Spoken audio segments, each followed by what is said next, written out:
Mic test, test mic. Nakaroon pala, pangit pala ng audio ko dito, no? So, ayun mga parts, good day sa inyo. Welcome ulit sa aking channel. So, ayun nga, kung napanood nyo yung first part ng video, nakuha ko na yung plaka ko sa kasa. Yun. At ayun nga, nakuha ko na yung plaka ko. At paano ba yung ginawa ko? Paano ko nakuha yung plaka? Siyempre, pumunta ako ng kasa mga parts yan. Pumunta ako ng kasa. Doon ko nakuha yung plaka ko. Yun nga, sa Y-Zone, sa Yamaha Y-Zone sa Greenfield dito sa may Mandaluyong. Yun nga, yung malapit nga dito sa may EDSA. Yun. Kasi year 2019 model, kung sino man nakapanood ng last video ko, year 2000 model tong NMAX B1 ko. At ilang years, 6 years, nagkaroon din ng plaka. Kumbaga matanda na yung motor, bata pa yung plaka, malinis pa. So sa tinagal-tagal ngayon na. So ayun nga mga parts, no? Sa tingin nyo mga parts, accurate kaya yung LTO tracker? Alam yung LTO tracker yan, di ko lang alam maaaring sa iba accurate yan, pero based sa na-experience ko, parang hindi naman na-accurate mga parts. Ito mga parts sa akin lang to, based lang sa experience ko, no? So bakit ko ba nasabi mga parts, bakit ko ba nasabi hindi accurate? Kasi mga parts, the day before na nagpunta ko ng kasa, for example ngayon, nag-ano ulit ako sa LTO tracker na yan, chinek ulit yung LTO tracker na yan. Tapos ang lumabas ganun pa rin, under review. Pa-flash ko sa inyo sa screen yung kung ano yung nakalagay sa LTO tracker na sinearch ko. Yan, ito yung nakalagay mga parts yan, nasa screen na yan. Tapos pumunta na ako ng kasa. Pagpunta ko ng kasa, may nag-assist sa amin. Nagtanong muna ako sa gwardiya, tapos tinuro kami sa information sa may desk. Yan.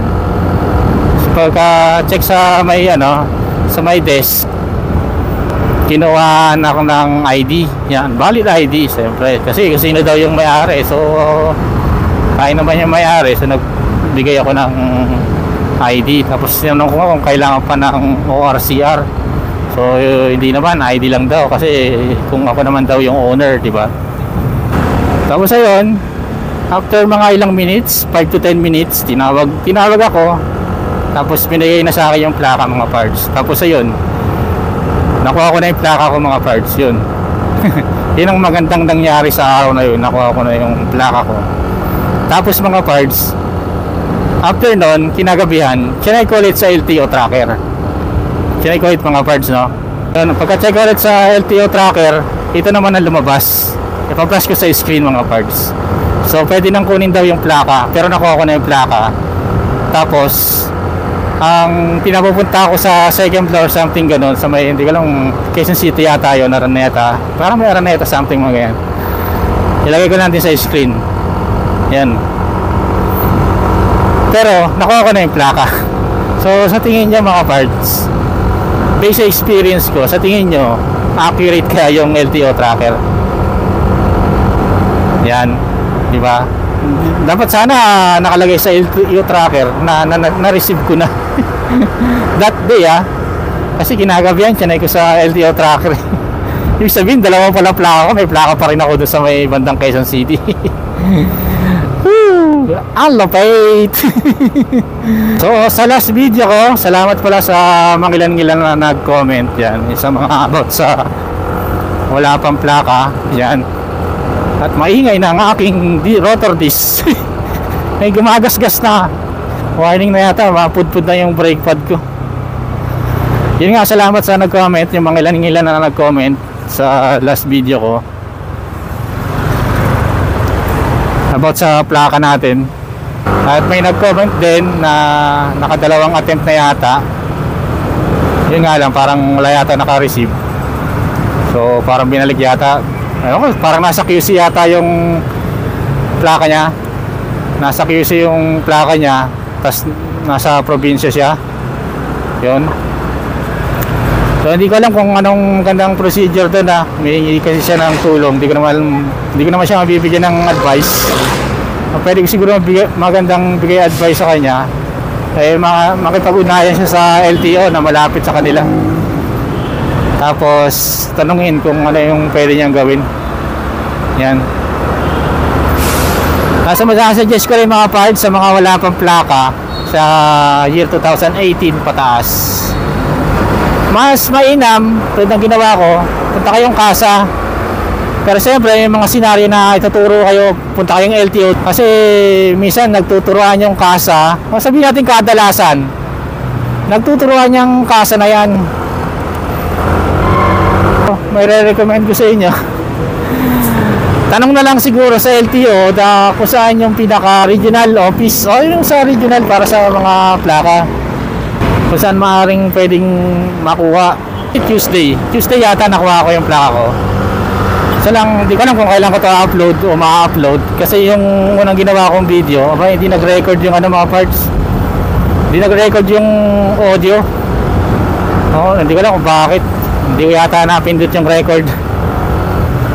Yun. Siguro Sabado or Sunday kung ma-upload tong video to. Tapos yun na lang siguro mga parts kung sino pa yung wala pang mga plaka dyan. May pag-coordinate na lang kayo sa kasa tapos sa LTO malapit sa inyo. At may mga time talaga na hindi natin alam kung sino yung nagsasabi ng totoo o yung nagbibigay totoong impormasyon. Yun. Kaya mahirap. Bahala na kung sino yung nagsasabi ng totoo at hindi. Ang ending kasi ang nahihirapan talaga yung may mga motor o may mga sasakyan dahil nga wala tayong mga plaka o yung ibang wala pang plaka. Meron na pala ako kahit sobrang tagal nagkaroon din ng plaka. Hindi ko alam kung sino yung may pagkukulang pero alam naman natin na lahat kung sino. Hindi alam pero alam kung sino yung may pagkukulang. Ayan na, umuulan na naman. Yari na naman tayo this. Woo! Naramdaman ko ng pagpatak ng ulang mga pards. Ayan na, mga patak-patak. So ayan mga pards, hopefully makuha nyo na rin yung mga plaka nyo. Bahala na kayo damiskarte kung paano. Yan. So ayun lang siguro for today mga pards. And hopefully talaga lahat magka-plaka na. So ayun lang for today mga pards. Salamat. Wala na, mga patak-patak.